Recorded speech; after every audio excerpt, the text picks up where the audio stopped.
Jeff, where were you when you heard the news on September 1st, 1997? I honestly have no idea. You've no recollection of where you were when you heard about Princess Diana dying? I remember it happening. That's all I got. Okay. Yeah. Alrighty. There's the American in you. Me, I know exactly where I was. I know so much about that time, and I was like small. I was a young child. You were a fully grown human. Was I? I was in high school. Wait, September 1st, 1997. Actually, I was about to go, or had just gone to college for the first time. I might have been in the woods. I might have been in a canoe in the middle of Maine, and that's maybe why I didn't know what happened. Let's say that. Let's presume that. I think you're lying. But today, we're going to jump in to that first episode. We're going to be previewing the 5-part series on Princess Diana from You're Wrong About. That's on this episode of So Much Crime, So Little Time. Welcome to So Much Crime, So Little Time. I'm Jeff. And I'm Dee, and in this episode, we'll introduce you to a 5-part series on Princess Diana from You're Wrong About. If you haven't listened to this series, that is perfectly okay. This is just a preview episode. Here, we're only going to discuss part 1 and introduce you to the 5-part series. No spoilers for what's to come other than the ones we already know about. I was going to say Princess Diana is going to die in this. It's hard, yeah. Yeah. No spoilers for what's to be discussed specifically in parts 2, 3, 4, and 5. That rolls off the tongue, doesn't it? Just maybe one of the most famous cases and people in like the last 100 years. But okay, sure. But we'll still put a link to You're Wrong About in our show notes. In our next episode, we'll discuss the whole 5-part series. But right now, we just want to decide if this is a crime that is worth your time. It is, because it's Diana, but like, whatever. Sure. Well, we can debate that. All right, Dee. But before we debate that, let's set ourselves in the place and the time. August 31st, 1997. Let's jump in that time machine. Alrighty, Jeff. So what I have for you today is I have questions about, the top 5 movies at the time, which I'm going to assume this is your era. Yeah, I think that's a safe bet. I'm 18. Okay, I figured. Even when I saw the top movies, I was like, okay, we're here. So I'm going to tell you the movies, but I'm going to ask you some questions about them. I'm going to see if you are going to be able to answer them. So we have The Lost World, Jurassic Park. Sure. We have My Best Friend's Wedding. Mm-hmm. We have Men in Black. Okay, yeah. Men in Black 1. This is Men in Black 1. Men in Black 1. Sure. And we have Air Force One. D. I've seen all of these movies. I've seen all of these movies more than once. I've seen some of these movies many times. Indeed. I mean, this is going to be an easy quiz for you. I kept trying to make it harder. Which one do you want to go with first? Wait, you have questions on all 5 of those? Yeah, just one question on all 5. Actually, Jurassic Park got 2. Let's just go in the order you have them. I am excited for all of these except for My Best Friend's Wedding. Okay. It's the best one. In the film Air Force One, the presidential plane is depicted with a unique fictional safety feature that doesn't exist on the real aircraft. What is it? Do you know what's crazy? I just listened to like a 2.5-hour podcast on Air Force One like 3 weeks ago. And they talked about... You have so much time to just listen to...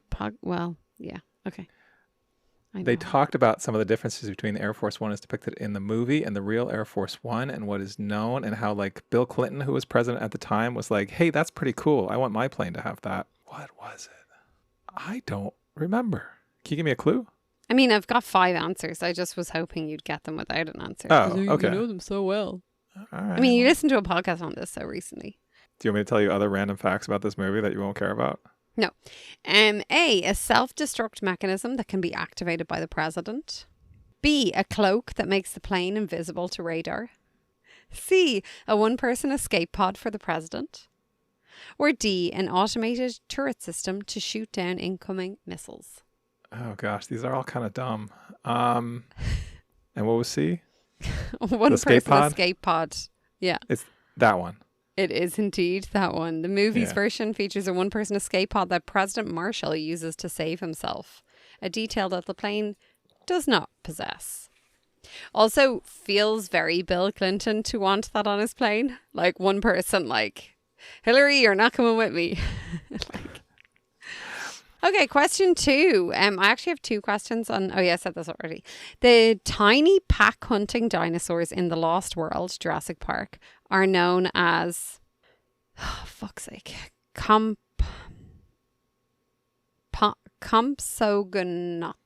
Compies. Yeah. Okay. They go back. That's the What nickname. non-existent species name did the film's visual effects team accidentally give them? Non-existent species name? Mm-hmm. This is a weird. Okay, give me choices. I don't know. I have to say this word. Can you Compsognaths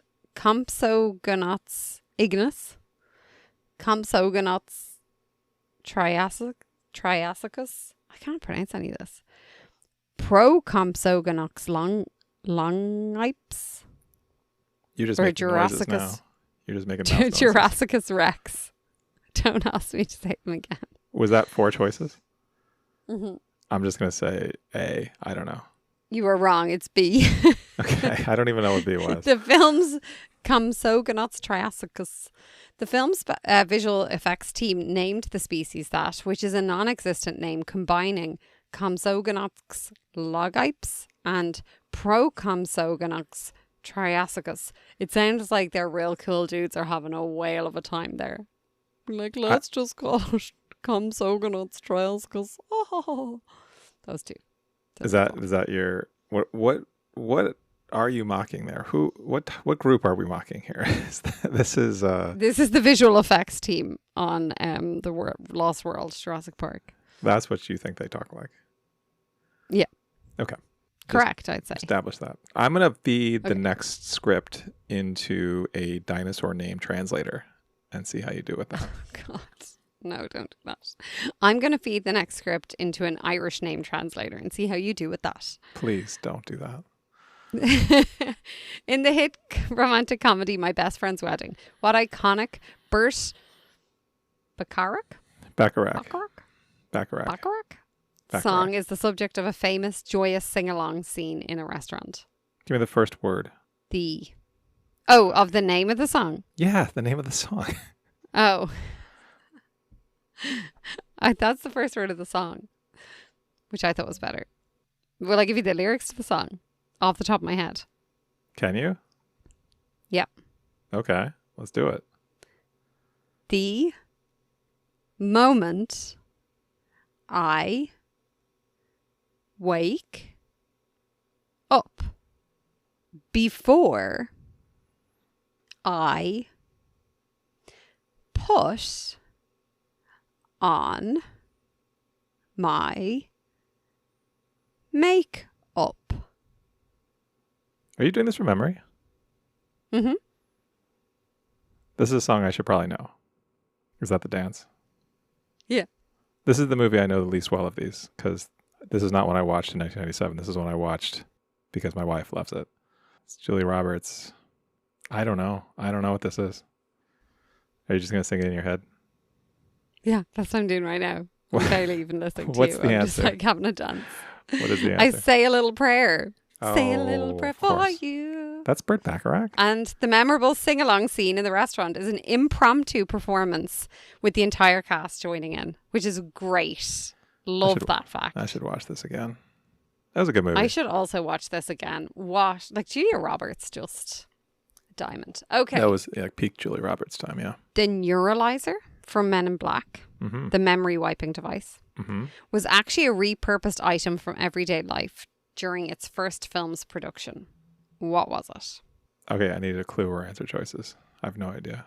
A cigarette lighter, a flash bulb from an old camera, a repurposed laser pointer, a modified car key fob. It's one of the first 3. It's not the last one. It's not the first one. Laser pointer. A flashbulb from an old camera. Oh, The film's visual effects team, I'm not going to slag them because this is kind of cool, used flashbulb modules from old cameras to achieve the blinding flash of light seen in the film. That's pretty cool. That is pretty cool. That was a good movie. All right, back to the dinosaurs. What real-world location in California doubled as the InGen dock where the Tyrannosaurus Rex first wreaks havoc after its boat crashes ashore in the Lost World, Jurassic Park? Have you seen this movie? I've seen Jurassic Park. Have you seen The Lost World, the movie we're talking about? I don't think so. What are my choices? Santa Monica Pier, San Francisco's Fisherman's Wharf, San Pedro Harbor, or Venice Beach? I don't know. Let's say Santa Monica. San Pedro Harbor. I don't even know where that is. Which is in L.A. Do you know where that is? It's in L.A. I don't know. Okay, cool. That is my quiz for today. For someone who knew these movies so well, you didn't do great. I didn't. I feel like these were hard questions, though. Sorry. Okay, I'm done. I got 2 things for you. I tried to do... So this crime takes place in Paris, France. This is a place we've never talked about before. And I was originally going to do some Paris trivia. It turns out Paris is a city that is hard to get kind of esoteric trivia questions on or fun trivia questions on because everything is like about like the Eiffel Tower or a giraffe or like it's, I don't know, Moulin Rouge. It was all dumb trivia. And then I tried to do trivia on restaurants and it involved a lot of French words that I didn't want to have to try to pretend I knew how to say. Oh my God, that would have been so fun. Well, instead, I found a little bit of a mystery for you related to one of the top restaurants in Paris. Okay. So I went to TripAdvisor, which I'm sure the people of Paris would approve of, and I tried to find the number 1 restaurant on TripAdvisor for Paris. There are 19,806 restaurants in Paris, which is the most I've ever seen anytime I've ever done this exercise. 19,806. Basically 20,000. There's 20,000 restaurants. Cheapers. Yeah, it's a lot. That's a lot of restaurants. I know. Anyway, I've said this before. TripAdvisor is terrible at allowing you to just click on the number 1 restaurant. But I found one of the top. It's actually number 107. It's, and I'm sure they say this in French. I'm going to say it how I say it. 114 Faubourg. I'm sure I'm pronouncing too many of the consonants there. Faubourg. How would you say that? Okay. I don't know. Okay. Faubourg. Anyway, it is a French restaurant that is very expensive, has a Michelin star, at least 1 Michelin star, has over 2,000 ratings, 4.7 average review, 1,645 perfect ratings, 7 terrible though. And I'm going to read 2 of them for you. They're very short. And the mystery is, well, let me read the first one. Faubourg. There it is. Okay, great. Oh yeah, faux. F-A-U. Boar. Yeah, that makes sense. Great. Okay. Okay, sorry. These are 2 very short reviews. And I want you to piece this together. The first one is from Nikki, Nikki, who has 57 contributions. There's some clues here in them that are going to relate. Date visited, April 2025. Type of trip, solo. It's a 1-star review. The headline is disappointed. It's just 3 short sentences. Here's the review. The food was fine if a little bland, but the cheap bread broke one of my teeth, resulting in expensive and stressful dental work. I have emailed the restaurant, but had no reply. Okay, that's Nikki's review from April 2025 on a solo trip. All right. Second review. This is from someone named Nick, N-I-C, Nick, who has 17 contributions. This one actually says where they're from. It says it's from Perth, United Kingdom. Date visited, April 2025. Type of visit, solo. 1-star review. Headline of the review is expensive and painful mistake. And here it is. This one's a little longer, but it's only like 5 or 6 sentences. At the beginning of my experience, everything was lovely. Great service and knowledgeable staff. Food presented well, but unremarkable. As the meal progressed, I realized I had broken one of my teeth on the cheap sourdough and could no longer continue eating. My dental bill is £600, so this was a very expensive mistake coming here. Please get decent bread that won't go stale in the space of an hour. Diners love a good bread basket, and I would have loved not seeing my dentist. Do you have any answers to this mystery, or is this like what is happening. So I did a little research into Nick and Nikki, who both were on solo trips to this very expensive French restaurant in Paris in April of 2025, and both seem to have bread break their teeth. What do you think? Well, if you had clicked on their profiles, what do you think you would have found? Okay, you get they're married. Why would they go on solo trips? Both visits said solo. But we have friends who go on solo trips. Oh, at the same time. To the same restaurant? Maybe they went to see the rugby, which might have been on at that time, and they each took one weekend. Oh, this is a thing you and your husband do. Well, we were contemplating doing it for Oasis, but then it turns out he went and then I did not go. All right, well, you were going to do that for Oasis, which I understand why you would do, but also is not something I've ever heard any other couple do. Yeah, maybe they have young kids. Maybe they're both coming from Perth and Scotland. So here's what I found out. First of all, I thought... Are they the same person? I thought, that was my first thought. They're the same person because so many things are alike. But the fact that they both had accounts with TripAdvisor with a lot of reviews seemed to say that can't they're be right. just trying to get money out of them. If it's a solo person, you're less likely to remember them, I'd say. Are you? Who goes to... This is a $4 sign restaurant. A Michelin star restaurant. I have friends who go away solo, and when they go away solo, they go to nice restaurants. And they both break their teeth on cheap bread? Yeah, that feels like shocking to me. Like you're going to Paris. Like they know how to make their bread there. That's like what they're known for. Like the thing they're most known for is their bread. I don't know how they'd feel about that. What about their cheese and their wine? Sure. Cheese, wine, but also like it's in the top 3. Cheese, wine and bread. So you Well, hold on. No, what did you find? I am pretty sure these are 2 different people who independently went to this restaurant by themselves in the same month and had the same experience. And they both nicked their teeth on the bread. And they're both named Nick and Nikki. I looked through their past reviews. That was the joke, Jeff. I explained the joke. I thought you did a real dad thing there. You explained the joke. I read through the other reviews. I thought they'd have gone to the same places, reviewed the same things, and they're both fairly prolific. They take pictures. There's actually some really cool pictures of some food here, but nothing to indicate that they're the same person. I don't know.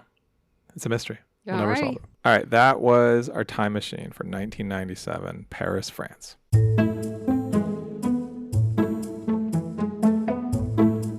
Hey, Dee, before we get to Princess Diana, there's a lot of people who spend a lot of time thinking about the British royal family, and that's all well and good, but they don't really need your time or money or attention because they've been like rich and just like hanging out in England for like 1,000 years. But you know who does need your money? Do you know who hasn't been rich or hanging out in England for 1,000 years? It's us. It's us. It is us. Yes. We have not. You could go over to London and just throw money at the king or the prince or whatever. I don't know why you would, but let's say that's the thing you do. Or go to patreon.com/somuchcrime, so little time, and turn this show into the royal family of podcasts. You'll get bonus content, outtakes, time machine clips. Get to chat to us. You'll get to chat with us. Charming us. You're not going to talk to Kate Middleton, but you could talk to us. Mm-hmm. And you get to support the show. So go to patreon.com/somuchcrime, so little time. Thanks.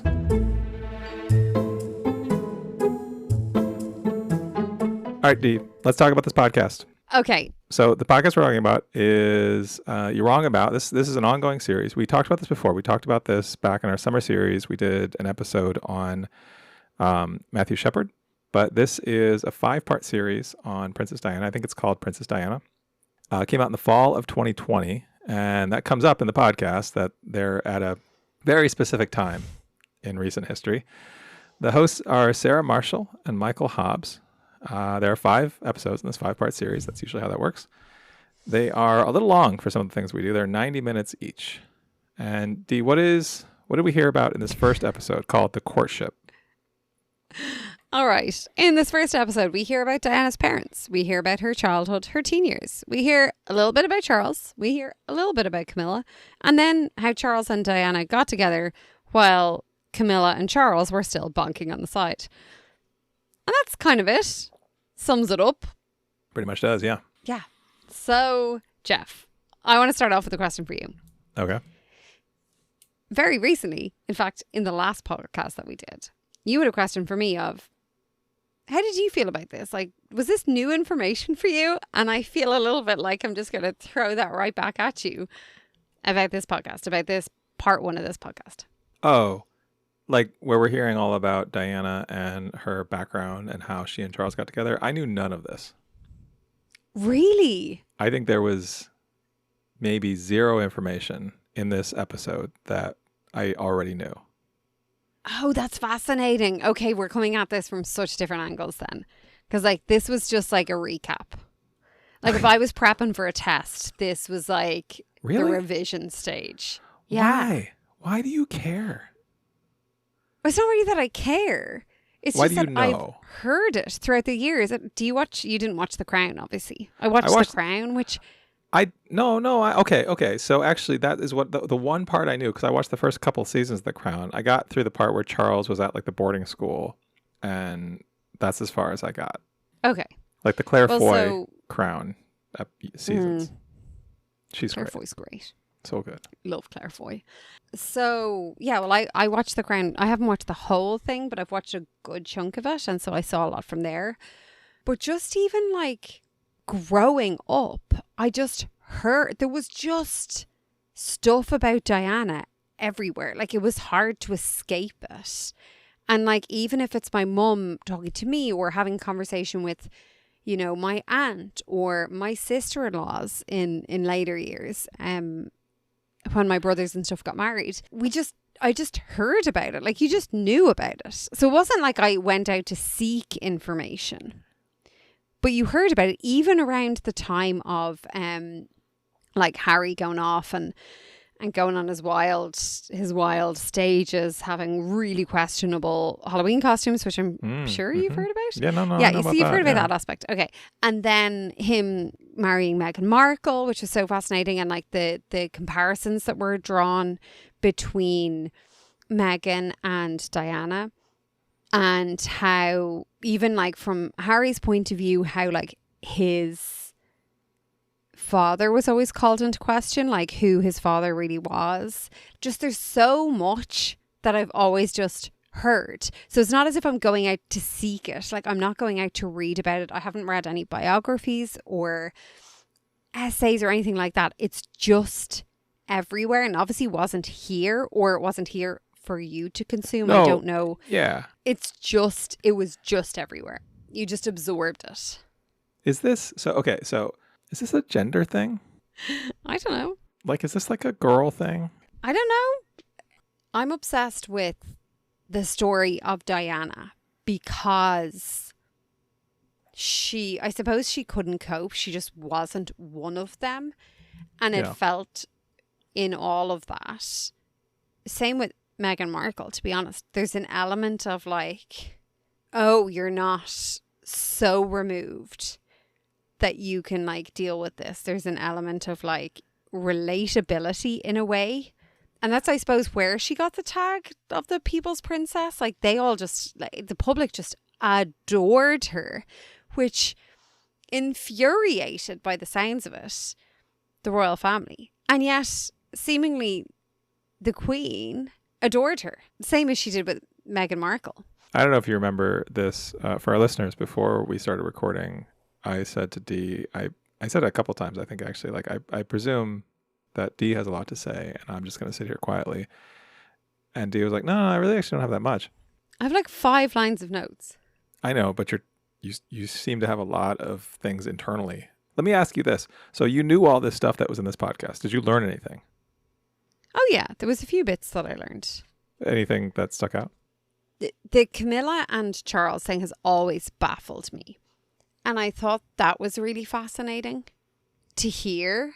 Like, to me, after hearing episode 1, I don't know if I ever really felt like this before, but to me, after listening to episode 1, I see like, okay, it's a love triangle.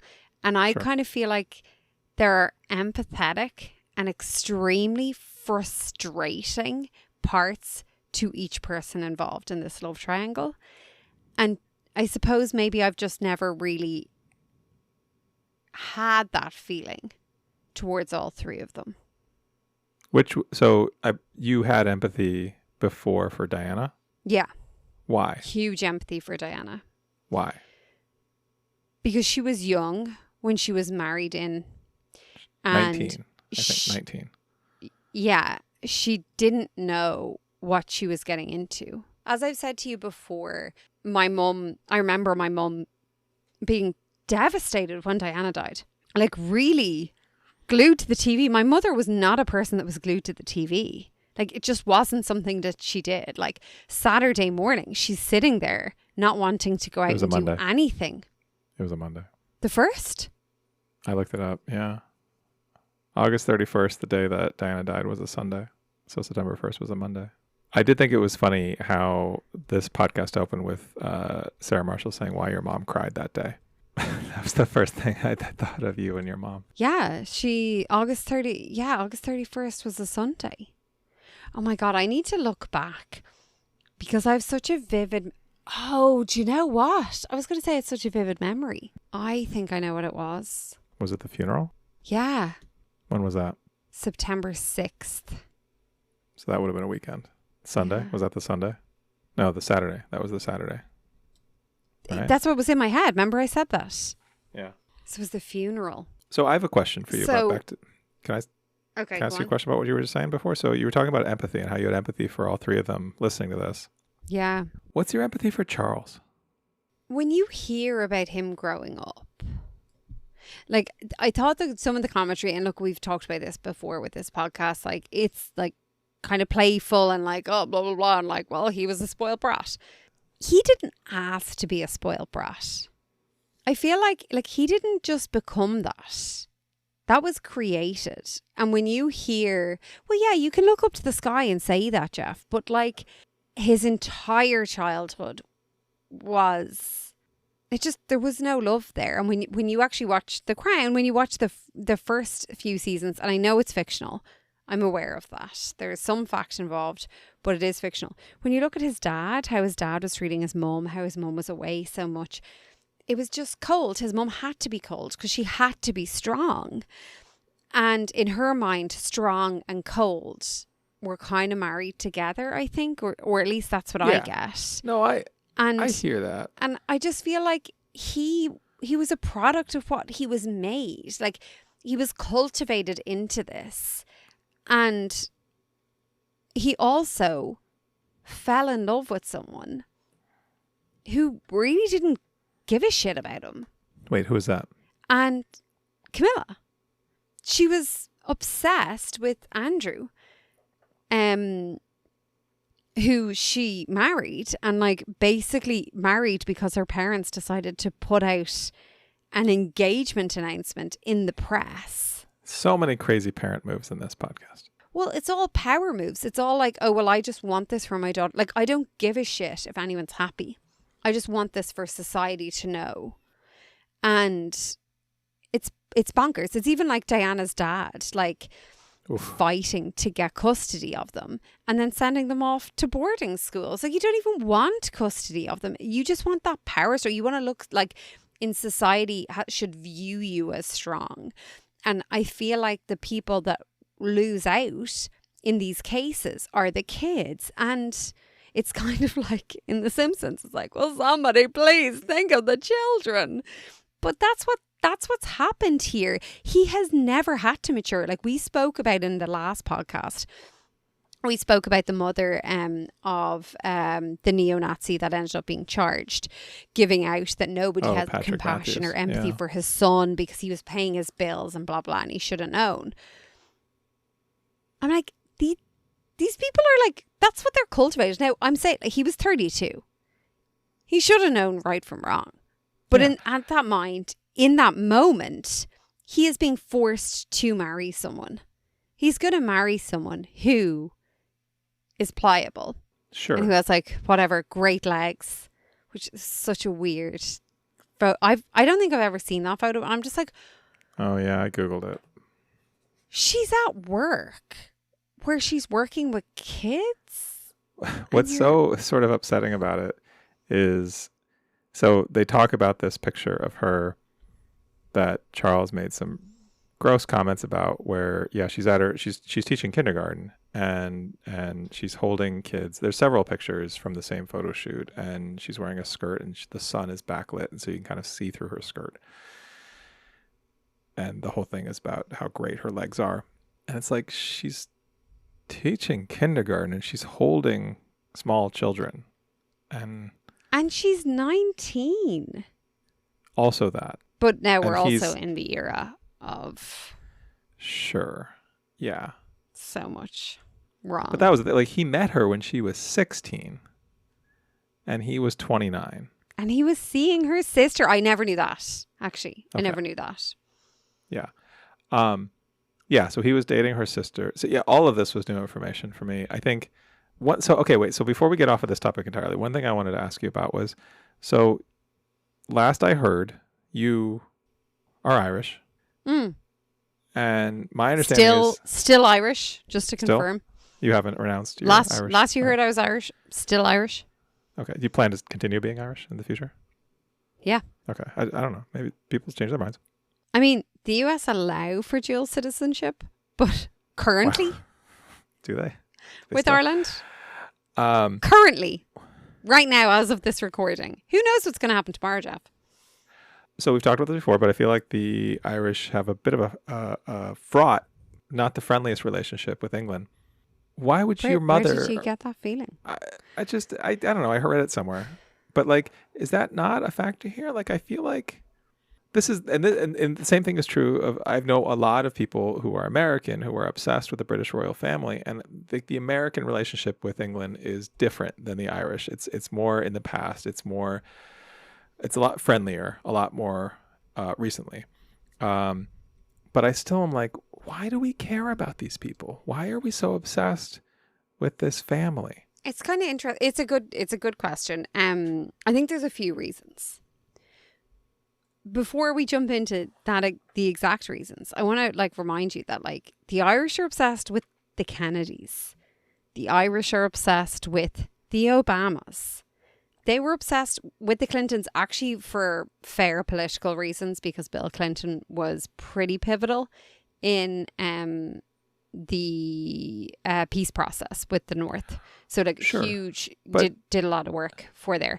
But they're on a pedestal. They're celebrities in a way. And they are just obsessed. My granny was obsessed. My mum's mum was absolutely obsessed with the royal family. And really appreciated them. I never understood it growing up. Is not this family responsible for a lot of Ireland's problems? Yeah, but I suppose they were able to disassociate that, because I feel like a lot of what happened to Ireland, as the Irish would see it, at least in maybe the last 100 and whatever amount of years, is more down to the politicians in the UK as opposed to the royal family. But that seems like disassociating to me.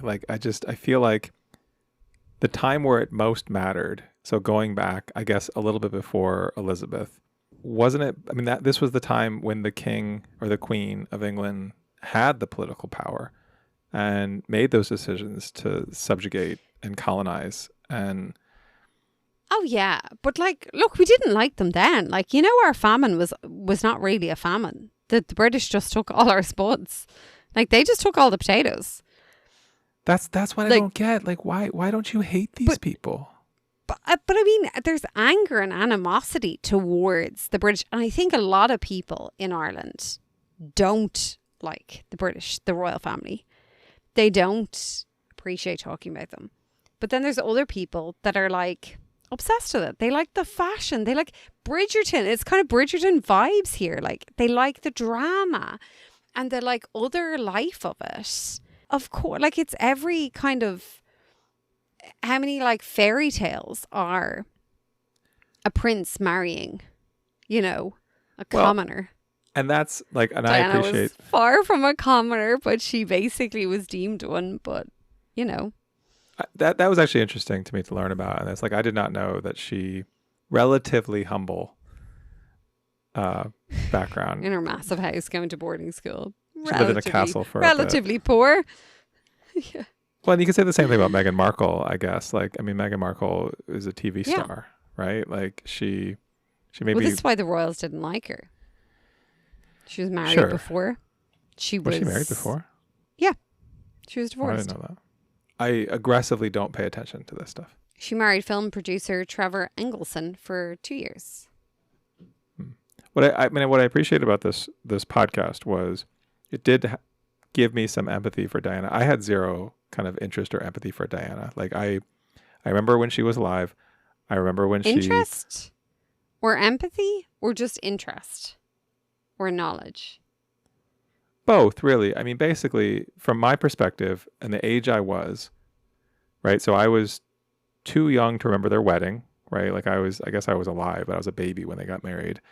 And then when I was sort of cognizant of them as adults, like my like teenage years was when she was sort of estranged and was sort of just like the paparazzi, the scandal years of like, oh, she's having her own life, cheating on a woman Charles. Who is dating. Yeah.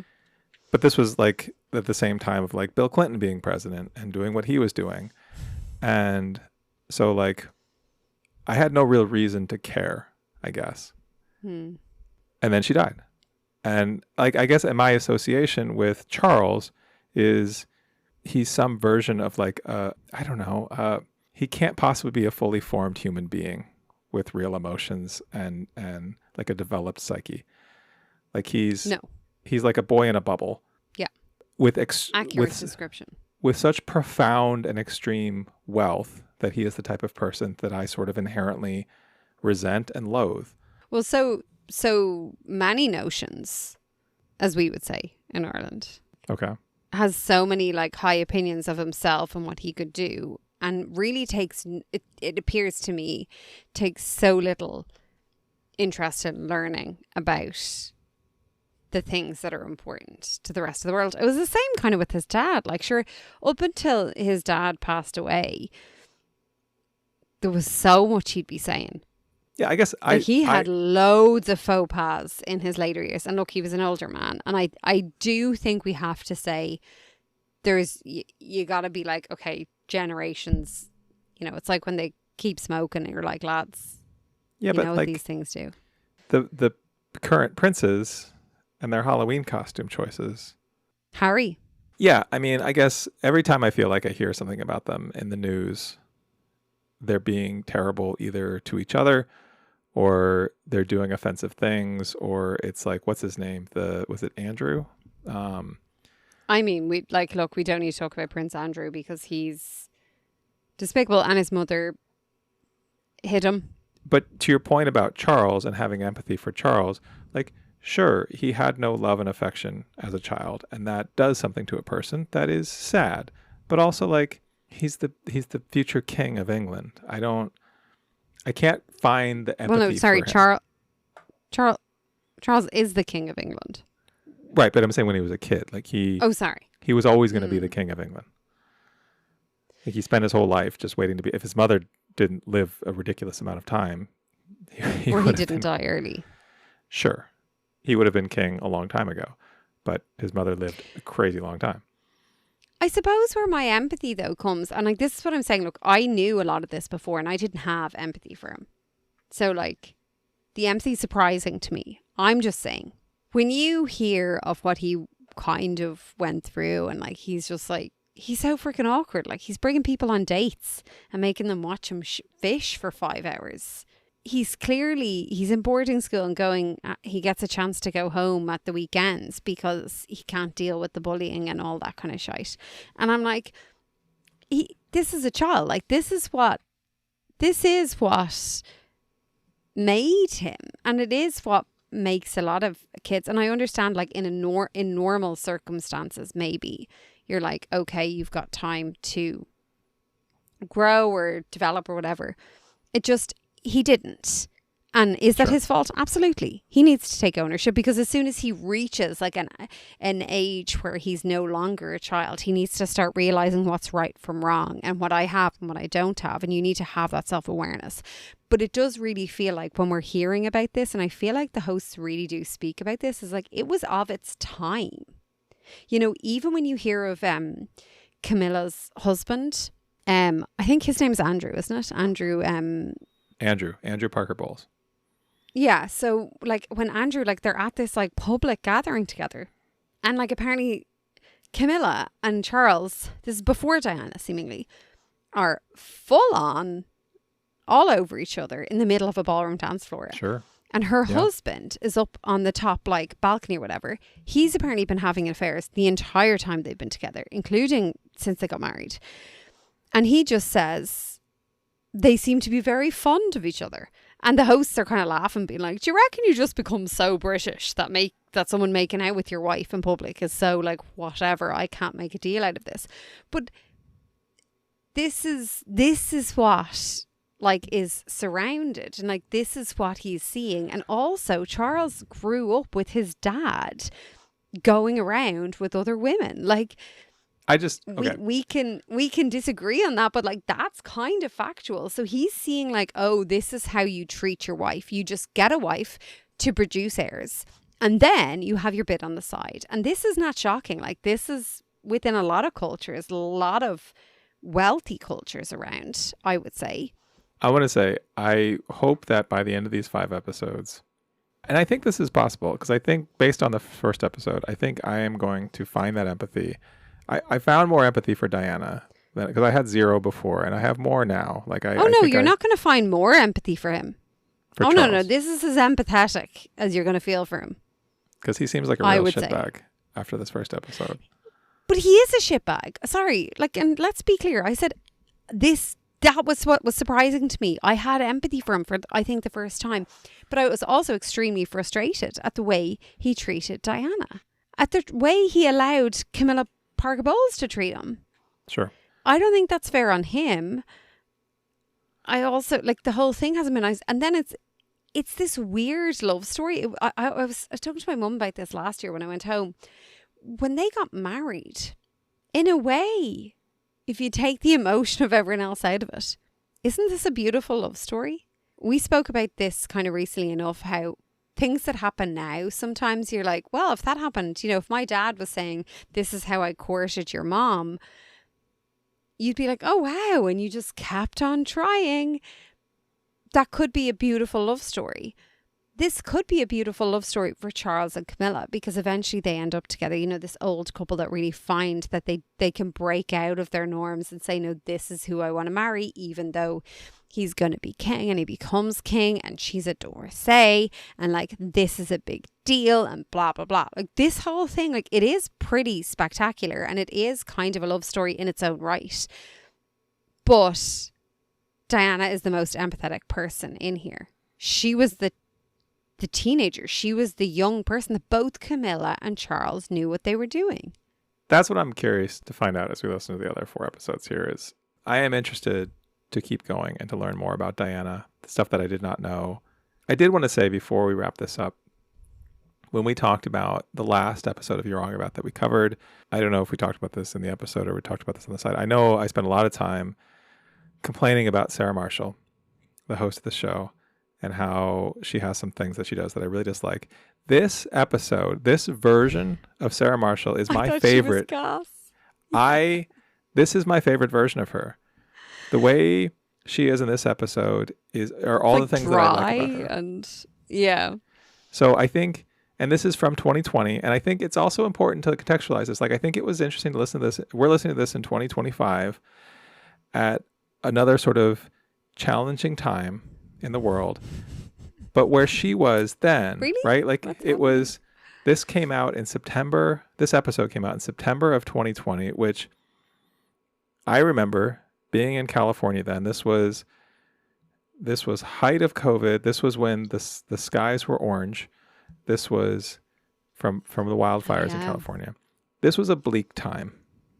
This was, we're all sort of worn down from being quarantined, and you can hear that in this podcast. So 2 things I want to say about the podcast. One is that I think this is a version of Sarah Marshall that I really appreciate and I really found endearing and I found funny. Do you reckon they just have zero fucks to give at this point?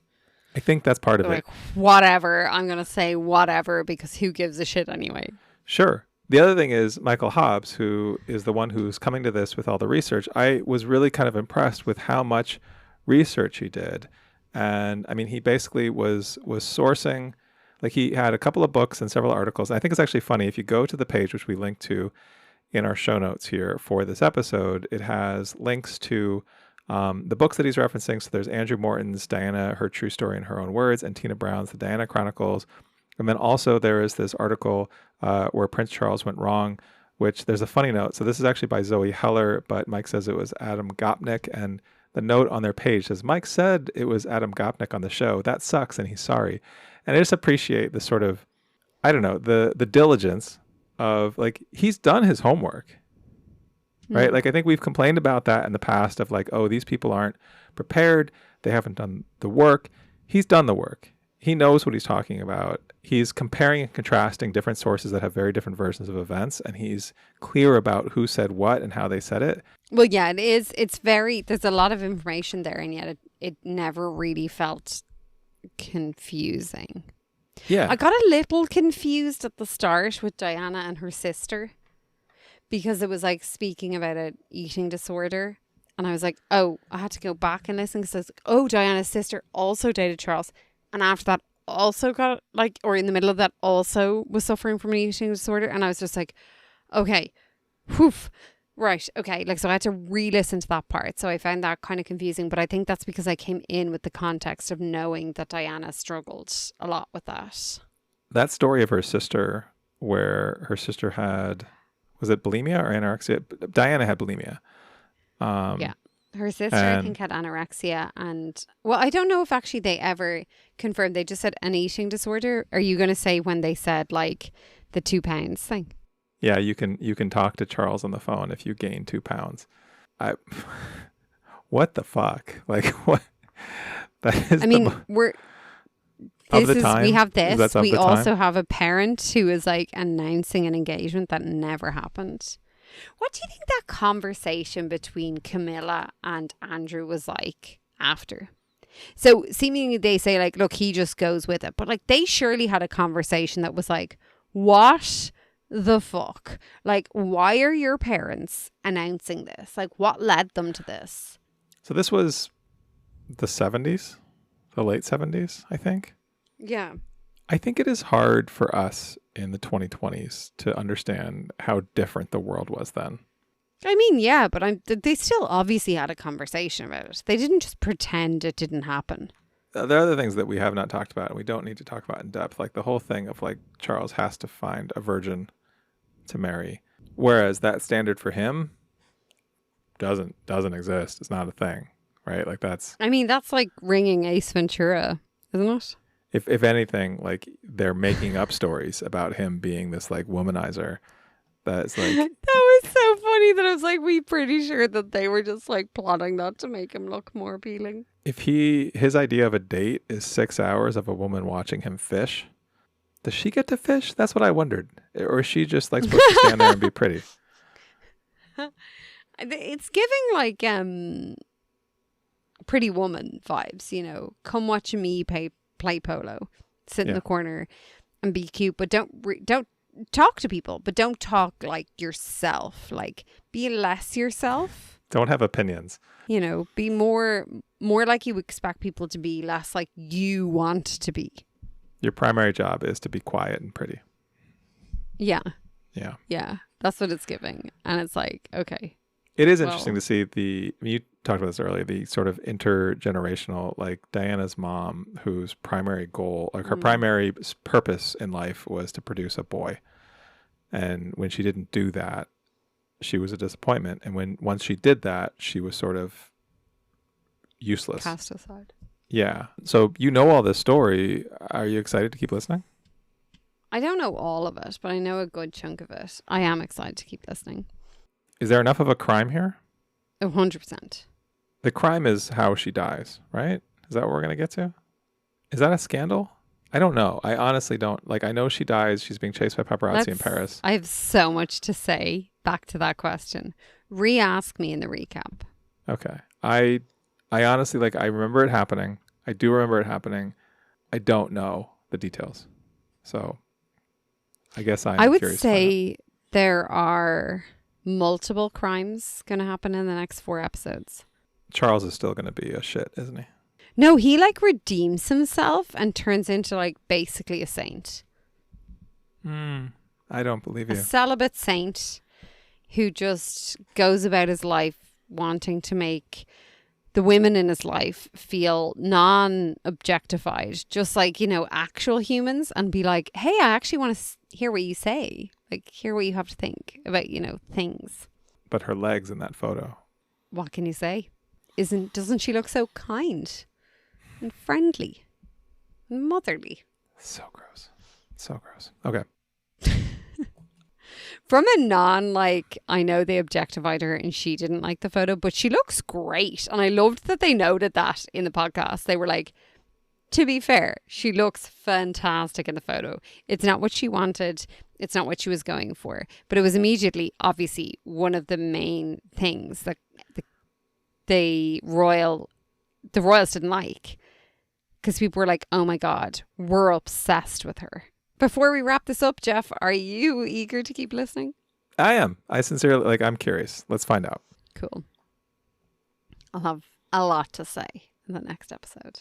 I have nothing to say here, but I'll have a lot to say in the next episode. You say that. This is my nothing. Let's set the bar low.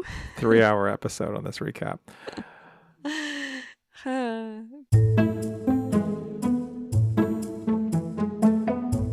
Before we wrap up, let us know your thoughts on everything that we've discussed here on part 1 of Princess Diana. And while you're at it, give us a rating on Spotify, Apple, or wherever you get your podcasts. Don't forget, like, obviously, if you don't love us, you can give us a low star.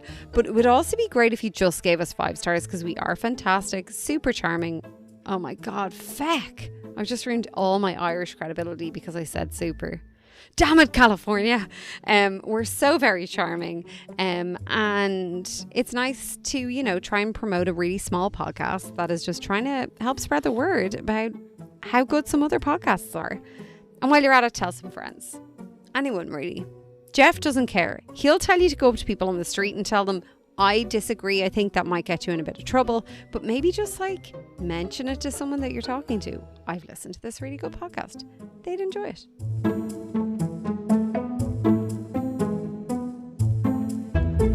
Next time, how did we get to that tragic night in Paris, 1997? And how much will Jeff absolutely hate all of this? We'll find out. We're recapping all of your Wrong About's 5-part series on Princess Diana. I'm so very excited for our next episode of So Much Crime, So Little Time. So Much Crime, So Little Time is a production of MimeGov Media. The executive producer is Paxton Calariso. Our associate producer is Blythe Ty. Theme music was composed by Vyacheslav Starostin. If you haven't done it yet, please subscribe to this show in your podcast app. Don't forget to give us a 5-star rating and a review. Even better, tell your friends.